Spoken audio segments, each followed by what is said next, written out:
Today's tech video, I'm going to show you how you can update your LG QNED80.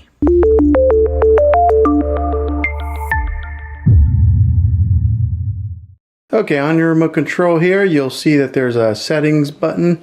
Go ahead and press on that. So it'll take you to this screen here. Over here on the left hand side, you'll see this sidebar here.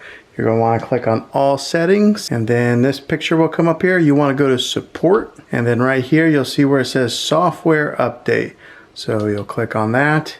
Now it gives you two different options here. One, you can click on the auto update, so that way it just automatically updates and you don't have to worry about it. Or you can check for updates here. I'm going to click on check for updates. No updates found. But this is where you would go to update your software to the latest version, or just click on the auto update. Just like that, and then you won't ever have to worry about it. Hopefully this video was helpful. If it was, go ahead and throw a thumbs up on it. Go ahead and subscribe to my channel. I make tech videos all the time, and I'd love to have you back in the next one. Take care.